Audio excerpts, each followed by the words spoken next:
Good evening, grave robbers, and welcome back to the television graveyard. We are your TV necromancers, Laura Prince, Noah Houlihan. I don't know if I can do this one, man. I mean, we're gonna have to do our best. I mean, with me as always is TV's Noah Houlihan. It's Razzie month. Oh. Guys, this movie is really bad. This movie is really, really bad. So, before we get into it, because we want to delay from talking about this movie as much as possible, a few corrections. Corrections. I meant to say this earlier. I made some incorrect statements about Michael Morbius. Oh, boy. As a character. I talked about how he actually didn't want blood, he wanted plasma. Mm-hmm. But this was based off of the Fox cartoon. In the Fox cartoon, they weren't allowed to say blood. I figured. So they changed it to plasma. In the comics, it's very specifically not plasma. It's very much blood. And I was talking about how he did like the sucky thing with his hand. Yeah. That's because they couldn't show him biting people. Yeah. So I was wrong, and I apologize. So shout outs to Just a Danish Guy Reviews and Mo for correcting me. And that has been corrections. Any other corrections we can talk about before getting into this film? No, I usually correct you in real time when I think of it. Okay. Let's pour one out.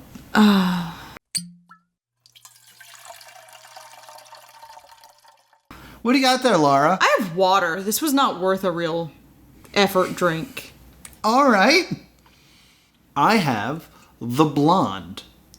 You see, we like to get those weird flavored Cokes that come out. Yeah. So this is the limited edition Coca-Cola Move. And then I added a shot of Fireball and a shot of tequila. And this is the blonde. Because like this movie, it's a bunch of stuff I don't like haphazardly thrown together with no interest in how things will work together as a single unit. Gross. I've seen how much tequila you put in it. Oh, that is a mistake. What? So is this movie. Yeah. So is agreeing to watch this movie. Okay. So this movie is NC-17. That's like the first thing this movie wants you to know. I didn't know that. It's NC-17? Yes. A lot of things make sense now. Yes. It's NC-17 for all the reasons you think it is. This is also a moment to mention that, like, I am not a fan of Joyce Carol Oates. Okay. Who is the author of the book on which Blonde is based. And I want to set something up right now. Okay. I just want to talk about a tweet from October 2021. Joyce Carol Oates responding to a picture of a cute little townhouse with a bunch of skeletons climbing the house. A Halloween decoration. Very cute. Very clever. And honestly, probably difficult to pull off. Game recognizes game. This looks lovely. You can always recognize a place in which no one is feeling much or any grief for a lost loved one or death, dying, and everyone you love decomposing to bones is just a joke. So I just want you to think about how concerned Joyce Carol Oates is with respecting the dead. Anyway, here's Blonde. Do you think she hates Skelly Man more than me? I hate her more than you hate Skellyman. Okay, all right. So there's two things that are going to happen during this review. I'm going to try to keep things light, and Laura is going to get unbelievably angry. And I'm going to just try to ride that wave with you guys and keep us all safe. Noah has to take a sip of his drink every time I say I will have turned this movie off by now. Yes, and then this is the other part of the game. After every scene, we'll stop and discuss how close we were to turning the film off forever. And that will be how we get through this. Guys, if you were... Listener. If you were thinking about watching this movie, don't. First off, do not watch this before you listen. Second, if you were in the room with us right now, we would be holding hands in a circle, supporting each other, because we're going to get through this episode. Kicking and screaming, but we're going to get through it. I legitimately considered not recording this. Yeah. Also, I want to drop the Heathers content warning. Yes, but please do. This movie handles everything poorly. Yes. And I cannot in good conscience recommend this to you if sexual violence is an issue for you, sexual content in general, if abortion's an issue for you. Drug use, child abuse. Bad cinematography choices. Yes. Strobe lights, that is my first note. Yes. Is how bad the strobe lights Yes, were. actually, there is. If you are sensitive to flashing lights, this is not a film for you. Yeah. If you like movies, this is not a film for you. Yes. If you respect Marilyn Monroe or yourself, this is not a film for you. If you have working eyes and ears, this is not a film for you. We are building this one up. All right. So we start with the flashbulbs capturing the iconic moment of Marilyn Monroe standing on the grate. Yeah, and my note just simply says, open with unpleasant strobe. Because honestly, I couldn't tell you what was being filmed.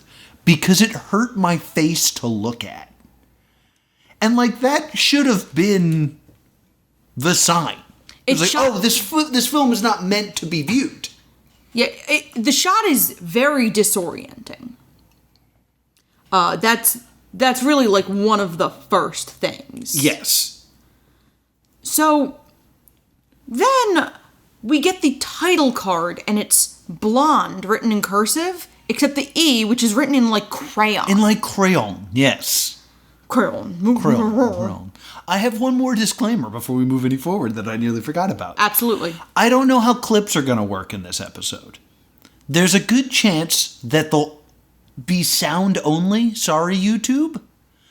Because there's so much nudity and violence in this film, I don't think I can include any actual clips on YouTube. Especially nudity. Yeah, so there's that as well. So, LA, 1933. Mm-hmm. My next note is this looks like a parody of art movies. Yes! My first note is we're in 4-3 because it's the past. And if you don't know what I mean by that, televisions used to be square, and now all televisions are widescreen. Yes. And so if you watch, Friends or Seinfeld or something, they have the black bars on the side because they didn't have high def back then, and this film has been edited to fit your screen. For this, though, it's just arbitrarily in 4:3 because they did. Don't really have a reason here. Oh, the aspect ratio changes several times throughout the film. Which is kind of one of the issues. Because there's also... should we address the color yet? That we're in sepia tone right now, right? Yeah. It'll come up naturally. So there's this insane scene where I'm going to try my best to explain this. Marilyn Monroe, who's being called by her real name, Norma Jean, which is Norma Jean, is with her mother, and she's 8 years old. And her mom goes, "Look, it's your father." Yeah, it's her birthday, and she's getting a surprise. Oh, it's her... Okay, and she's getting a surprise. And the surprise is that she can look upon this portrait of her father. Yes. The shot is very Wes Anderson in that the camera is steady and then an arm comes in from off screen to point. And my first thought is, oh, it's going to be one of these films. And when I think of something looking like a parody of art films, I think of it looking like a Wes Anderson movie. Yeah. Because, Wes Anderson is essentially sometimes self-parodying at this point. And the dialogue is, and I'm not exaggerating, "Look, Norma, this is your father. This is your father." And she goes, "That's my father?" And her mom goes, "Shush." Look, that man is your father. My father? He's my father? Yeah. She's having a conversation with you. Well, what this is trying to very quickly establish is that Norma's mother is quite unwell. Right. Because the little girl reaches out to touch the photo and her mother scolds her and swears her to secrecy. So she's, like, clearly unhinged. We see her fall asleep on her mother's bed and her mom puts a towel under her face so she doesn't drool on the bedspread. Yes. This cracked me up because she has her shoes on. So she's like, oh, don't drool, but you can go ahead and wear your dirty Mary Janes. Like, so crazy. Norma Jean is like half asleep, and the photo starts to talk to her and promise he'll come back for her one day. Which is Norma dreaming. Like, so far it's not that weird, because she's like 7 or 8 years old having a dream. It's that weird in that we are 3 minutes into this film. You have not earned this. Like, in the first couple minutes of the film, it's very important that you take your audience. It's like introducing you to a new person. Like, yeah. Here's a new person. Here's some things about them that are good, that make you care about this person. But the fact that we're already insane is awful. I want to also say that the guy in the picture looks like a film noir detective played by Officer Garcia from Reno 911. I believe he's intended to look like Clark Gable. They failed, because he looks like the voice of the Taco Bell dog. Later that night, Norma Jean's mother awakens her and throws her into the car as ash fills the air, because it's a California wildfire. But the mother drives toward the fire near the Hollywoodland sign as other motorists are flashing their high beams at her and honking their horns to try to warn her. Yes. And Norma Jean is sensibly afraid. My note here says, this movie was written in all caps and bolded. Because it's just insanity. Like, everywhere they walk, there's like ash falling and it's black and white except for the fire. It's like, what? Like, it's remember when I was talking about Morbius and I was like fun with CGI? Yeah.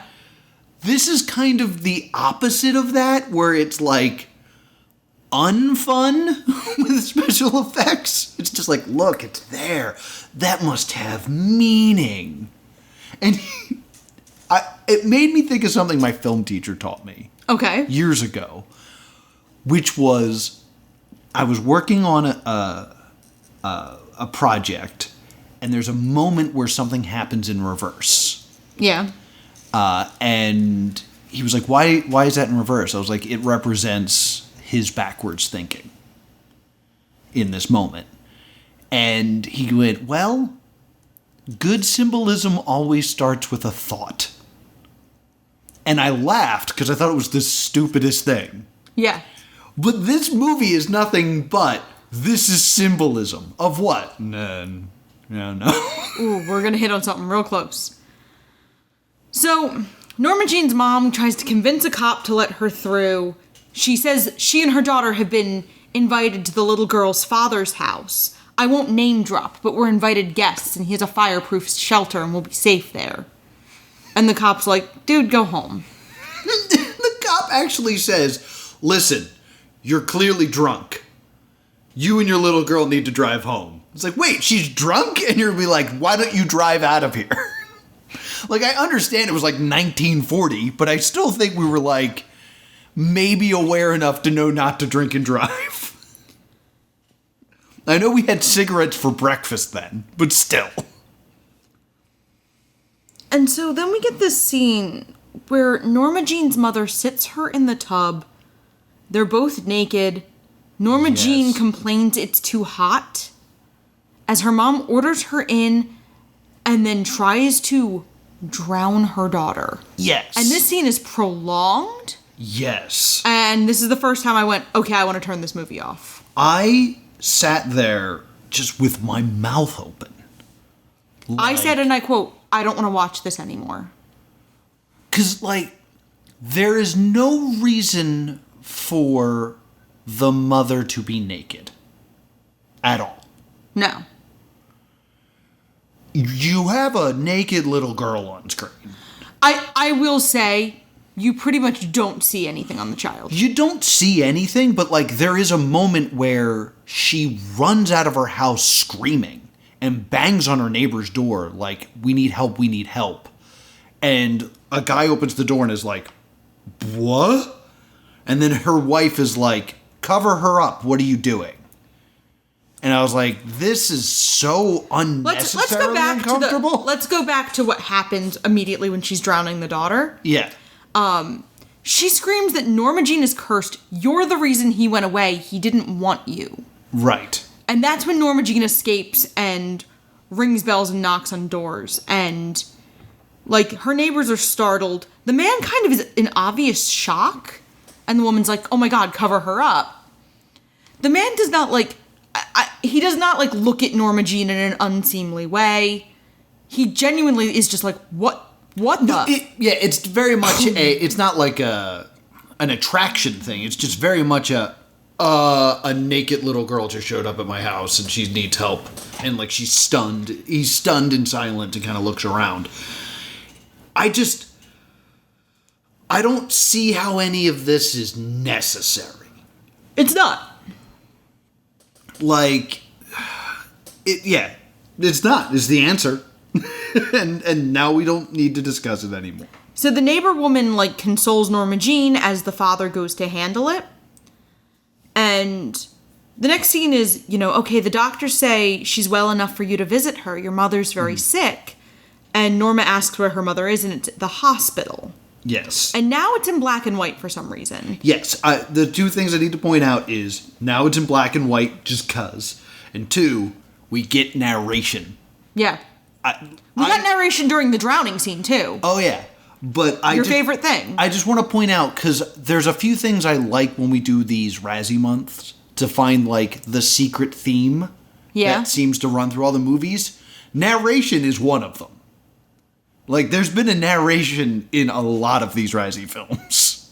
Yeah. So I just wanted to point that out. And then I wrote, this is the worst. Black and white now, for some reason, they pull into an orphanage, and we are led to believe that Norma Jean is left there. And then the next thing we know, we skip the rest of her childhood. Yeah, she gets dropped off. She's like, I'm not an orphan, though. And I was like, how old are you to know that word? Just, I don't know. When did you learn the word orphan? I don't know. Like, orphan's like one of the first concepts you learn because every hero in kids' books is an orphan. That's true. It's just, I remember the way she said it was like, no child speaks like this. Yeah, this guy doesn't write women or girls or... The point I'm trying to make here, that I just wrote quickly in my notes, is they are ditching a child at an orphanage, and the child's reaction is to try to logic her way out of it, and not go, no, please, don't. Which is how you would react in this situation. I mean, I could see her... This is the door, like, I hate defending this movie, but I think this is not the hill I'm dying on. Okay. I think in her mind, she is hoping that her mother's going to recover and take her home. Okay. And she's not an orphan. Her mother's alive. Don't send me to an orphanage. It's the admittance of her situation becoming permanent. Because you get the impression she was staying with those neighbors for a while. Right. And then her situation is now permanent, and it's a door slamming. And she's not an orphan. She doesn't feel like she should be going to an orphanage. What are you doing? Stop. And then we just cut. Yeah, and now she's a pinup model under the name Marilyn Monroe. Like, we do not learn how she gets the name Marilyn Monroe. Nope. We don't learn how she gets into the business. We don't learn anything that happens at the orphanage. It's just like, and now we're here. It's like, okay. Yep. So, she's famous now. well, we see her go into an audition, and we see her, the first time we see her raped. Yes. Which is handled as abruptly and awkwardly as that sentence. Yeah, she literally walks into a room and, like, starts kind of, like, the auditioning process, and this guy just kind of walks up to her and just pushes her down. And then you see the side of her face as she looks sad as she is assaulted. And then that's just the end of the scene. It's not like Marilyn then, like, learns and, like, grows from this situation. Like, I don't understand how it's a plot point, because I don't see how this event causes anything else. No, like everything else in this movie is a disjointed jump from trauma to trauma with no connective tissue. Yeah. She gets the part. We see her in the movie theater as the man who assaulted her puts his hand on her knee in the theater. We see her in an acting class. She screams and melts down, and then someone tells her to come back. It's her acting instructor, and she giggles as she comes back to herself. And then I have the note here, I feel like I'm watching an emotional snuff film. Yeah, that is a great definition for what this movie is. I want to turn this off. Screen test for Don't Bother to Knock. She auditions to be a woman who kills her child and very understandably flashes back to her childhood. And we're back in color. Okay. I need to explain this because this infuriated me. She comes in and she's reading lines with the director. She gives an incredible performance. Yeah. Like credit to the actress in this scene, as well as what is being displayed here, which is Marilyn Monroe being an amazing actress. Granted, she is calling on her own past trauma, which is Stanislavski. Which was very in vogue at the time, it must be pointed out. Right. Exactly. What happens here? She gives the greatest audition you could ever hope for. And then she gets up and leaves, and the director and, like, producer and camera guy just kind of look at each other and go, wow, she's insane. She did the thing you asked her to do. Like, if I invited a plumber over and the plumber came in, I was like, the toilet is just all backed up. And then he went in there and fixed the toilet. And my response was, wow, he fixed the toilet. What a psychopath. It was full of poop. No, that's the thing you asked for. How can this be your reaction?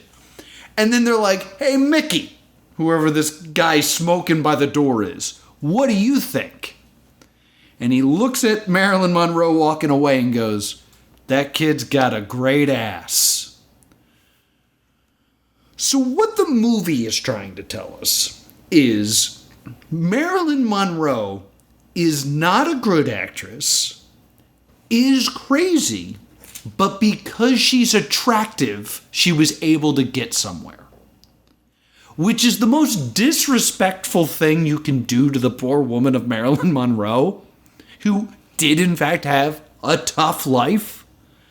But she was an incredible actress. And I don't know why this movie is dead set on taking that away from her. And secondly, the ass was not a sexualized body part in the 1950s. Do you know that? I did some research. No, it did. Some research. And that was not like where glances were going back then. I read this whole thing of like, of course people had different points of view and everybody had their own taste, but like more than ever, the ass is a praised asset in today's society. It wasn't in the past. I'm not I want to do more research on that, but I don't think that's true. The research I said it was all about like calves and legs and thighs. Yeah, like I think that is part of it because that's what was newly being shown. Because like pants were coming into vogue for women. Whatever. She gets the part. I don't care enough to argue about anything in this movie. I did research. That's lovely. So she gets the role, and we get a shot of her in a mental hospital with her mother. And she throws herself on her mother and cries, and her mother doesn't recognize her. And then I have the note of how many times has poor Ana de Armas had to cry already in this film. I'd also like to point out that before she meets her mother, the guy in charge of the asylum is leading Marilyn Monroe through the asylum. And there's a bunch of people in like straitjackets in this room just like running into the wall. And he's like, "They are some of our more troubled patients." It's like, why would you take the guests past that room then? Like, could you imagine if you were visiting someone in prison, you first had to like go through death row? No! It's insanity! So her mother doesn't recognize her. It sucks. And then we see the end of Don't Bother to Knock, in which her character holds a razor to her own throat, which is genuinely how the film ends. Right. And someone yells "cut," which obviously has a double meaning in this context. And she hears her mother yelling at her to slash her own throat. Right. And then I have the note of, I genuinely don't want to watch this anymore. Yeah. We discussed turning it off here, but we power through a little more. I have the note, suddenly there are subheadings, because all of a sudden there's like a little thing that pops up that says what the year is. Yeah. And I was like, okay, this is new. This is not an established thing that we've decided, but I guess we do this in this film now. She gets good reviews and walks into a room, and two men are playing Für Elise on a piano. And she begins to slow dance with one of the men, and then there's like the camera begins to tighten on the two of them. Like an old movie where the focus narrows and narrows and narrows. Mm-hmm. Like, that's all, folks, kind of. Yeah. And my next note is the director sure do like himself. Yes. This movie is so over-directed. The note I have here is, you know those videos that are like steamed hams, but every 7 seconds it's a different animator? Yeah. That's how this feels. Like every scene they were like, we're going to hand this over to Greg, and Greg's like, I think this is going to be black and white and mostly in slow motion. And the next person's like, all right, Steve, you take it from here. It's like, okay, bright color and subtitles. All right, it's your 7 seconds. So there are two men, and I have to point out, these two guys look so similar that it took me a moment to realize they were two different guys. It was The King's Daughter all over again. Yeah. Casting people who look too similar in different roles. Other sub-theme of the Razzies this year. And they stare at Marilyn and tease her and call her a prude. Yes. And seduce her? They seduce her. Because they say basically like, our bodies are meant for pleasure and let's fool around. So these two guys just kind of start disrobing. And dear listener, I swear to God, it looks exactly like the orgy scene from Zoolander. My next note is that I wanted to remind you said that. That was my next note. Like, there's this scene where, what is her name in this, in Zoolander? Because I know they just keep calling her Kmart, but I know that's not her name. Melanie from Hey Dude. Matilda. Matilda's like in the center, And then, like, Derek starts kissing one shoulder and Hansel starts kissing the other, and she just kind of closes her eyes and vibes. That's exactly what happens here. And then the camera gets all blurry and weird. It's so bad. And then, while they're having sex, it goes back to that shot where her face is sideways, and it's just a close-up of her face while sex is happening to her.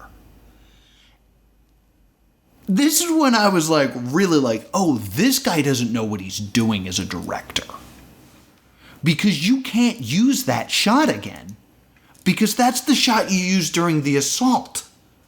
And if she's meant to be happy here, you shouldn't be invoking that.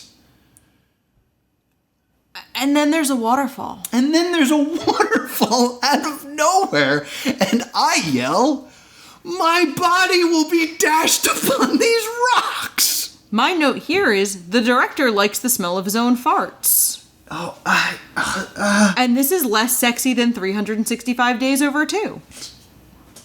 Why? Oh, we could have been watching that. At least we'd have music, cigarette, potato. This is where we stopped watching. Yeah. We were like, we need a break. No, they're in the theater, and the same two men are apparently, like, having sex with her in the theater. Oh, yeah, I forgot about that. And we find out their names are Charlie Chaplin Jr. and Edward Robinson Jr. Yes. And tabloids start to come out calling her a sex pot. And that's where we stopped watching. So we take a little break. And then we planned to watch it the next day, and we just couldn't bring our bodies to do it. And then another day went by, and we sat down, and we forced ourselves to press play. So we find out she's in the movie Niagara, and that's why That's why the waterfall happened. They awkwardly stitch in the movie she's in into her weird, awkward sex scenes. Mm-hmm. There's a really long talking scene between her and her boyfriends that is shot. She's just on a plain white background, and they're in a room. Yeah. So it's shot like she doesn't even, like she's not there. But she likes them. Because when her agent tells her to stop seeing them, she resists that. Mm-hmm. And she also consistently talks about her and Marilyn being different people. Which I do understand. A lot of people will talk about having an alter ego, especially if they are famous. Like, you hear it with a lot of YouTubers. You know, like, I am not my handle. Yeah. I'm trying to think of, like... I am not Pokimane. Yeah. Like, Mark the person versus Markiplier. Yeah. Pat versus a person that's probably less annoying. Matthew Patrick. Yes. I don't know why I felt... I'm in, She's so punchy, guys. I'm so miserable right now. So she talks about how much she loves them, and they take a vow together on the beach that they are a triangle that cannot be divided. They talk about the stars and Gemini. Gemini. We're like twins, except there's 3 of us. Real line from the movie. They are 14 and this is deep. Yeah. And then we get to widescreen for some reason. And they just show sperm. Yep. It's like sperming around. Getting to an egg. We then cut back to 4-3 for reasons. And Marilyn is pregnant. Yes. Now I want to point out the stage of fetal development. The stage of fetal development that we see is not consistent with what we see Marilyn look like. She's at the doctor and she claims, I want the baby.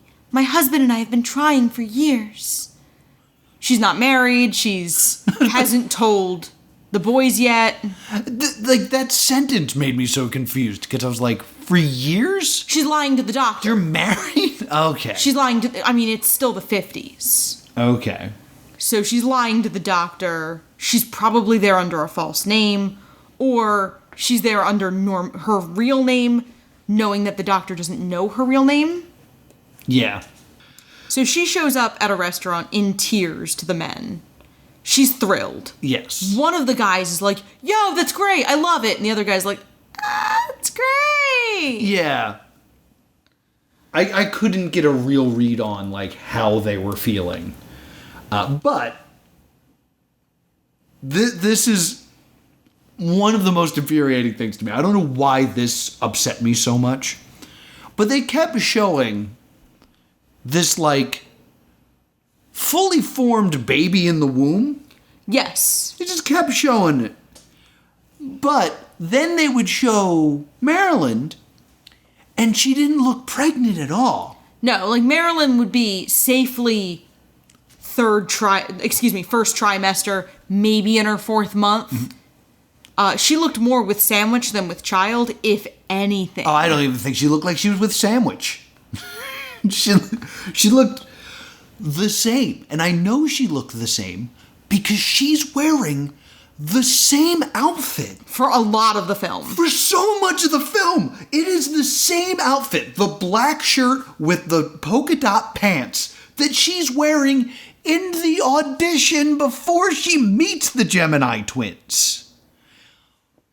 Did they just not buy more costumes? Because I defy you to tell me that this was a directorial choice that meant something. It was just like, I put her in the pants again. We don't have to buy more clothes. No, there's no choices made in this. So she has a salary dispute over Gentlemen Wear Blonde. She is supposed to make less than her co-star, despite the fact that she is the blonde and Gentlemen Prefer Blondes. Yes, she would be making $500 a week. Yeah. And so, like, by the end of it, she would make $5,000 and the other girl would make $100,000. Yes. And she goes to visit her mom again. Are we going to skip all over her hanging up the phone going, Marilyn's not here right now? Marilyn, wait. Fuck Marilyn, she's not here. Why? Oh. Because she's dead. Yeah. I was gonna. She's the actress starring in A Bad Dream. This whole film is a bad dream. She goes and visits her mom, who's in the bathtub, much like Taylor Swift is during the Look What You Made Me Do video. Are you happy now? Yes. And I'm very happy. she talks to her mom, who's, like, not paying attention to her at all. Yes. And she's like, but you did the right thing. You had your baby. I'm like, she tried to kill you. Yes. In a tub. Yeah. Like, why are we invoking that scene right now? Like, again, this director keeps doing things that, like, creates a pastiche that clearly he doesn't actually want, but he just keeps doing it, where it's just like, yeah, we use this shot again, and we use this setting again, and we use this costume again, but none of it relates to anything. You cannot draw a line between, like, why this scene's in color and why this scene's in black and white, why this scene's in widescreen, why this one's in 5:3, why she's in the same costume, why they use the same shots. Every element of this movie is bad. In an interview with the British Film Institute, Andrew Dominic says the seamless shifts between blonde's color and black and white scenes have no real story sense. Rather, the director was simply trying to know Marilyn Monroe's life through visuals. Those are contradictory statements. So it says, like, it seems to be a creative choice made to give the film's visual aesthetic a boost, to recreate certain moments so they would stand out more. So there's no reason. It's arbitrary. Let me recap that. They asked him, hey, why is it turned black and white? And it's like, not for any reason, but so that you could know something more. So there is a reason. No. But I wanted you to realize something. Oh, I want to punch him. I hate this man. They create a sense of mystique for the audience as the film aims to know Marilyn Monroe beyond the images of her life. This is all from Screen Rant. Meh. No, they don't. It's just, there's not color there. So she calls someone and says she needs help. And then she goes through a brightly lit garden in sunglasses to get into a car. Yes. It should be noted that the doctor taking care of her mom says, she's ill. She has a mental illness. And Marilyn says, is it hereditary? And the doctor goes, what? And then the scene ends. Yeah. like that's the whole scene.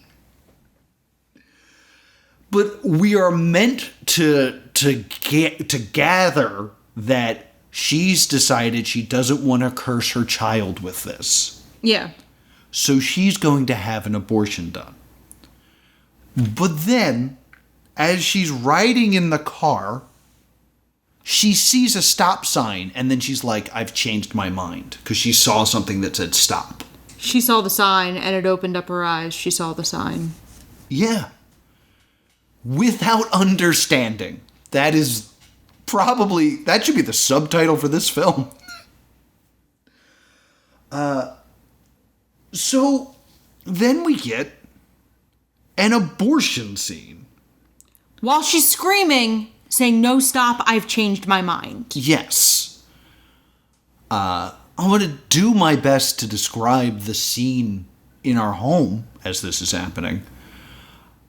I'm convinced I'm not actually seeing what I'm seeing.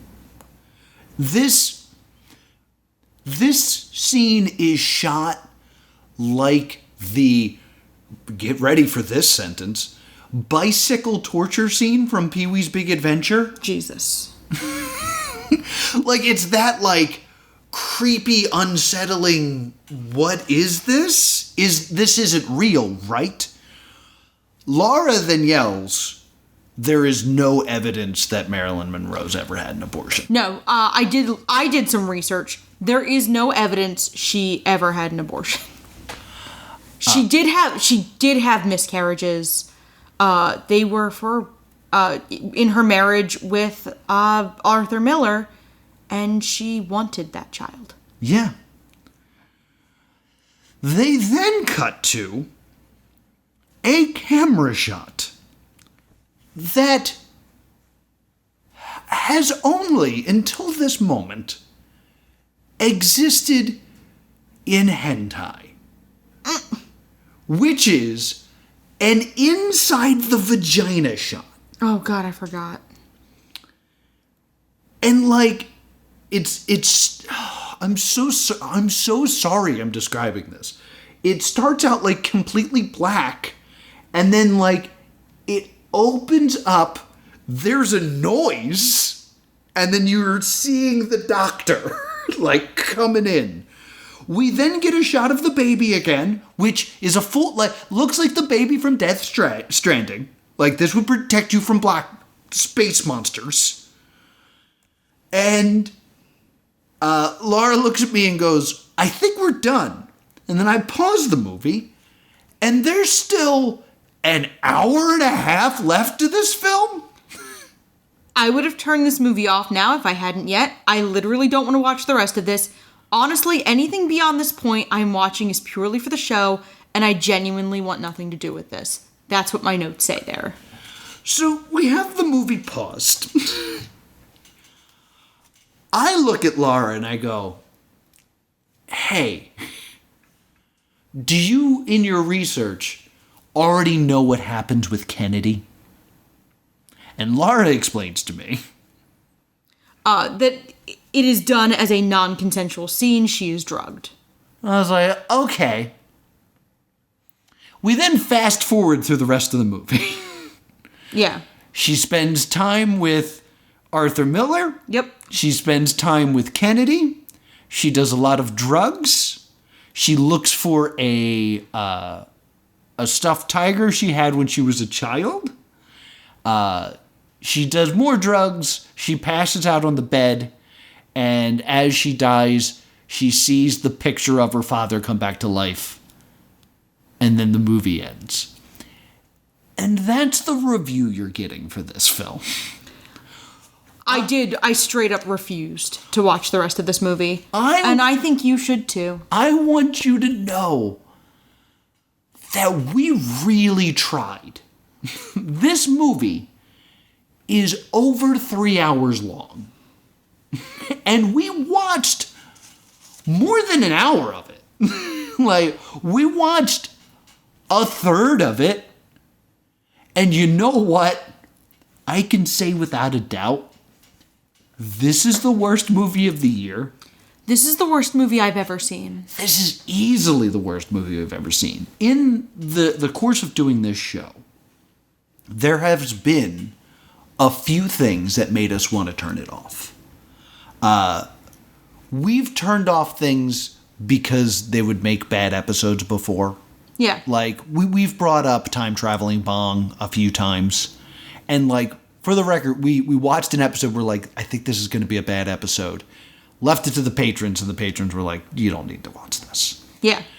There was a few, like, game shows we watched that were like, this isn't an episode. Yeah, and then... Yeah. This is not what we're talking about here. No. This is, we should just stop watching it because it's not worth it. Yeah, because when we're talking about, this would make a... Because you kept telling me, I was like, I hate this movie. And you're like, it'll make a good episode. And we started to hit a point where I no longer cared whether it would make a good episode. Mm-hmm. Because it was genuinely harmful. Because, like, the director's choices in this film are the room level bad. Like, a level of absurdity on par with Pictures of Spoons. Yes. The big difference is, The Room was not about the Holocaust. If it was, we wouldn't all sit around and laugh at it. Because the subject matter is so terrible. Right. This is a level of incompetence as a director and a writer and a storyteller that should be mocked. But on the other side of that lens is just misery. For Dominic, Blonde was his first attempt, this is from the Wikipedia page, at developing a film featuring a woman at the center of the story. During a screening of his Oscar-nominated Western, The Assassination of Jesse James by the coward Robert Ford, Dominic stated, "It's a different thing for me to do. The main character is female. My films are fairly bereft of women, and now I'm imagining what it's like to be one." And this movie shows that he's never tried to think like a woman ever in his life. Ever. And it was based on a book written by Joyce Carol Oates, who, was real worried about being respectful to the dead when she was talking about skelly men on someone's townhouse. My first thought is, this is a house that does not know grief.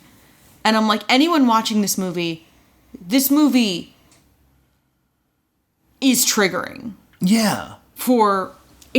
Even if you're like, I can handle it because it's just going to be a biopic. It's so dedicated to visceral suffering. Also, when you sit down to watch a biopic, it's for two types of people. Fans of said person, or curious people of said person. Mm-hmm. And because remember when we watched Diana, which is a much more enjoyable Razzie film to watch, one of the things I kept bringing up is they're taking for granted that the audience already knows the story. And Blonde does this kind of. Because, it's not going to stop to tell us why her name's Marilyn Monroe, where that stage name came from. It's not going to stop to tell us about, the highs and, her becoming a star. Nowhere in this film do we see Marilyn Monroe appreciated. No. She never interacts with a fan. She's never told she's a good actress. We have all these scenes explaining that she's not. She's just crazy and attractive. It's really worries me about this man that directed this. Apparently, we didn't make it to Arthur Miller. Yeah. But some of the scenes with him do genuinely show a positive relationship for her. That's exciting to know. But I will never watch them. I will never watch this movie. Because it never talks about her relationship with Ella Fitzgerald, which is one of the most modern day fascinating things about her. yeah. Marilyn Monroe essentially would say, I will have a table at the front of this club if you book Ella Fitzgerald, who was a black singer at a time where it was difficult for black singers to get booked. And Marilyn would use her star power to get Ella Fitzgerald bookings. And she'd be true to her word. She'd be at that club to support her friend. And that's an interesting progressive thing. This movie also has the very poor timing to come out shortly after the overturning of Roe v. Wade. And showing abortions Marilyn Monroe did not, there's no evidence that she had, showing them in this light makes this movie seem bizarrely pro-life. But not well. Like, it doesn't really do what it wants to do. I swear to you, the thought process was, Marilyn's going to have an abortion, but we need to show her changing her mind or else she'll be a villain, because people who have abortions are evil. Which is insane, because there's no reason to include an abortion in this movie. Because it wasn't confirmed to be part of her life. It wasn't, I really worry about the director, because what I feel happened here is he's lived a Hollywood life where he's seen women mistreated and one day was like, that's probably real rough for them. I shall tell their story. But that's the only interaction he had with women, is them being mistreated by Hollywood. So that's all he has to say. Yeah, I hated everything about this movie. I wanted to turn it off 10 minutes in. We made it about an hour and a half. It was just bad. Yeah. And it brings me back to the argument I have every year about the Razzies. What are the Razzie Awards? Is the Razzie looking for the 100% worst movie of the year? Because if they are, it's Blonde, and they nailed it this year. If you hadn't heard, Blonde won. And if you're looking for zero has no value, boom, it's this film. Yeah. This film should not exist. It's so bad.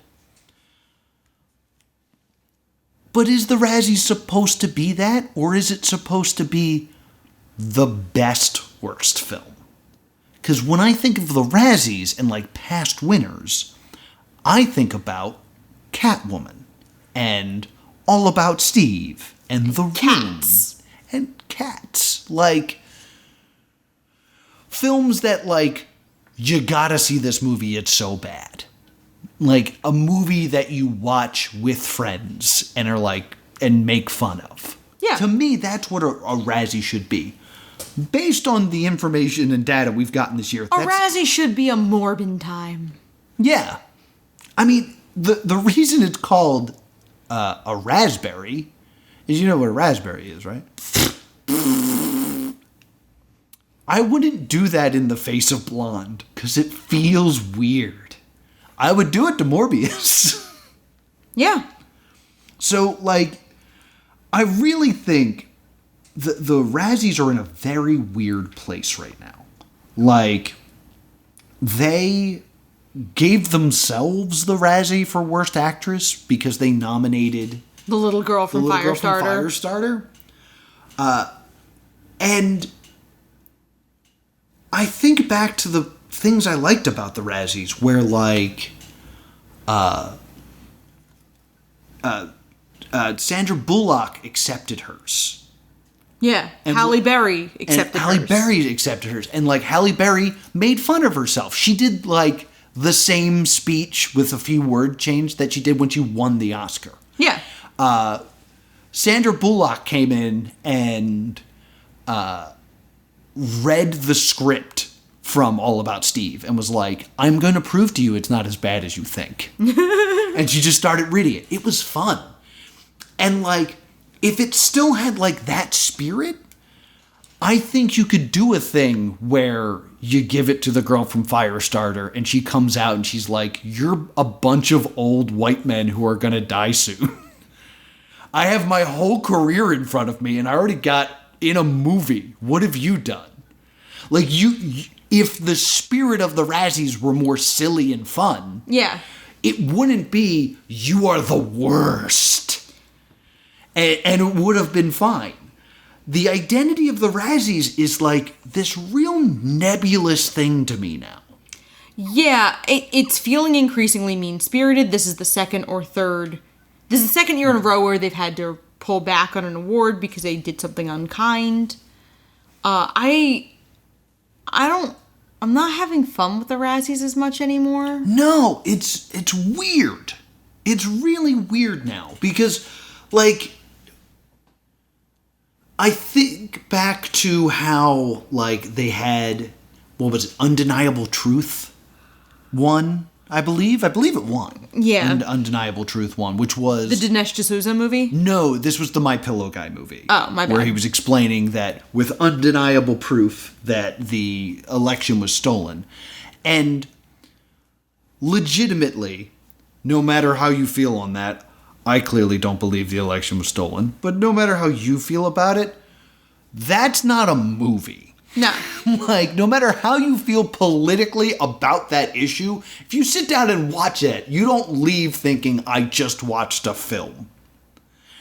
And I think it might have something to do with the fact that to be a voter in the Razzies, all you have to do is pay. Yeah. And since anyone can vote based off their own, like, thoughts of what the Razzie should be, there's no clear, like, mission statement of what the Razzie should be. Agreed. And, like, now I'm just confused by it.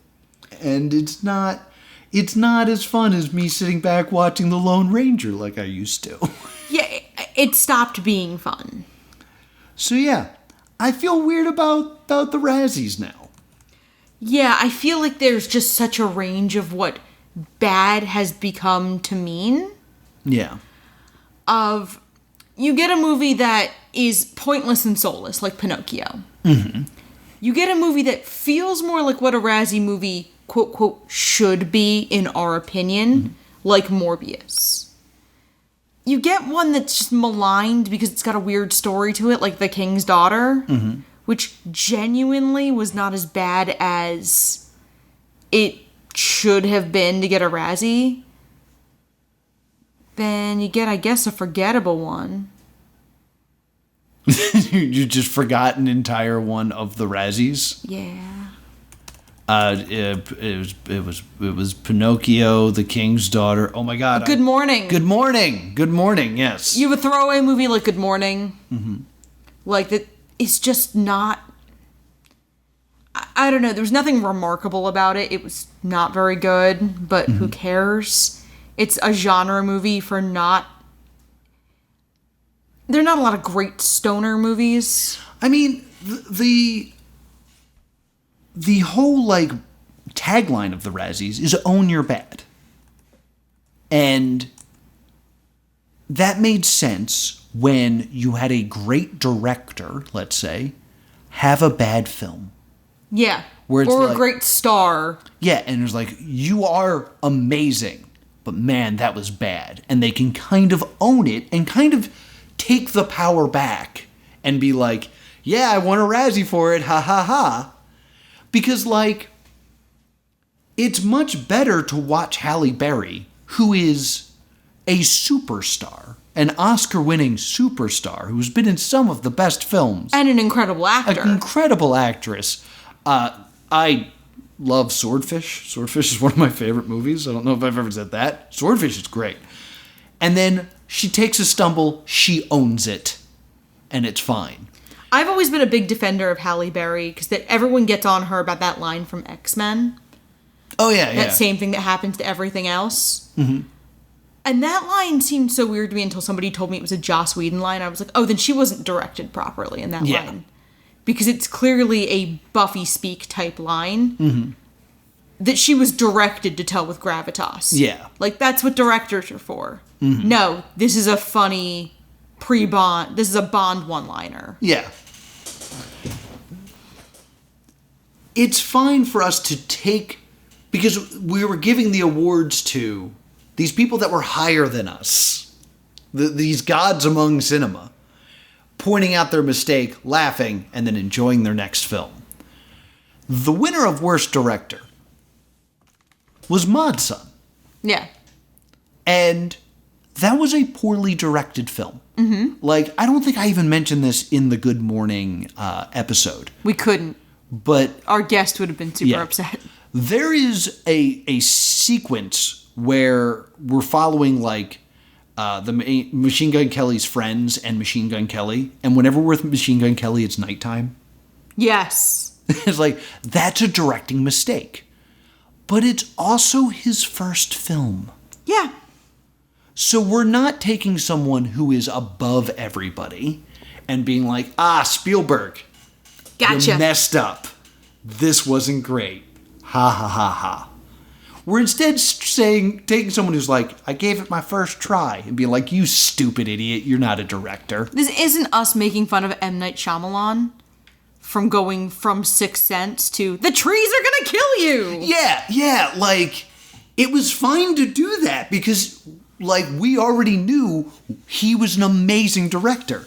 Like, giving it to Modson, which, again, if it's simply the criteria of who is the worst, yes, I agree. Modson's film, Good Morning, is the worst directed film that I saw. Disagree.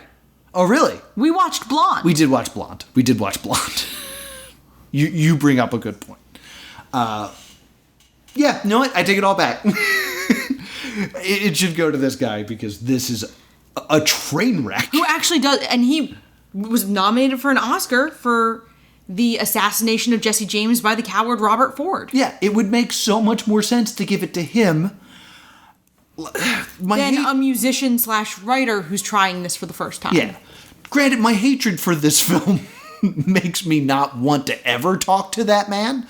But, like, the Razzies need to figure out what they're trying to do. Yeah. And as much as I like the Razzies, their website is so, like, slapdash and terrible that when I signed us up for to be members so we could vote for this show, part of me thought the website was dead because it looks like it was made on geosites. Which I think is, like, intentional. Like, I think they wanted it to look kind of bad. Right, and I get that, but, like, it hadn't been updated in so long. Yeah. That I was like, the Razzies as a brand could mean something.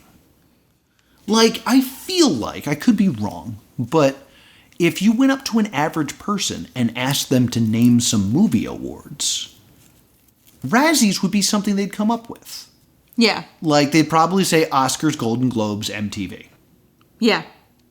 And then Razzies... Probably at least one would say the Emmys. Yeah, and someone would screw it up. But, like, Razzies is kind of floating around like, the People's Choice... It always makes the news. Nick Kids' Choice Awards area. So, the fact that they have this, like, brand that they could use and, like... Do something. Make something of.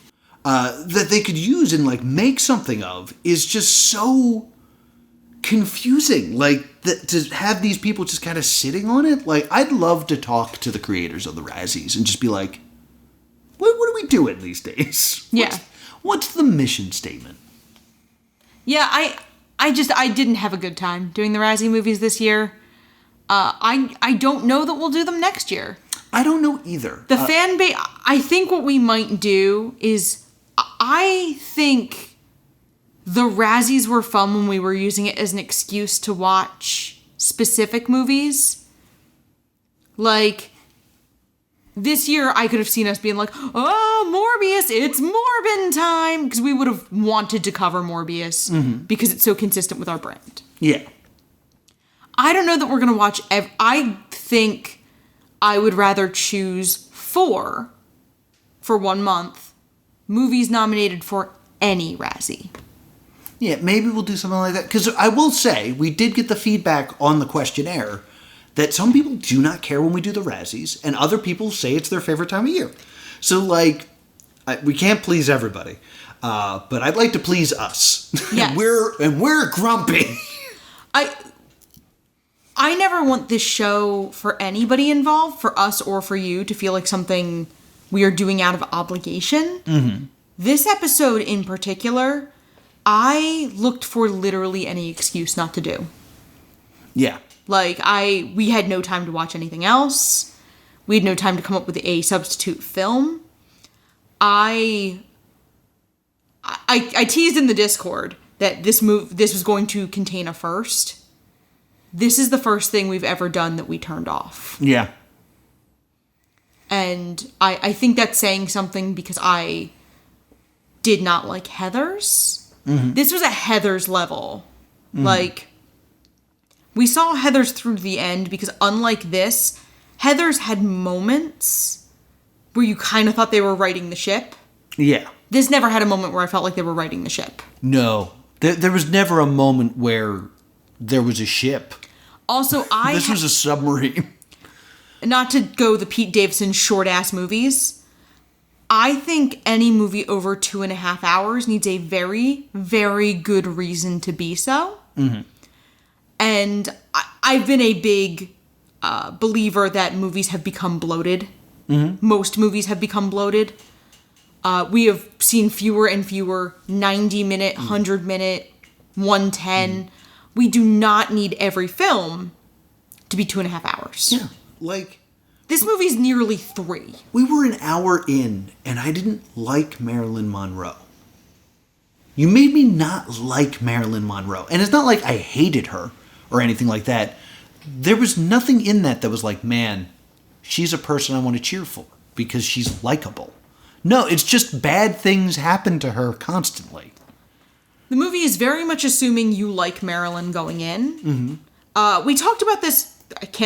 It's weird because this movie is tonally so dissimilar. Diana. Yeah. That being said, Diana treats Diana herself with love and grace.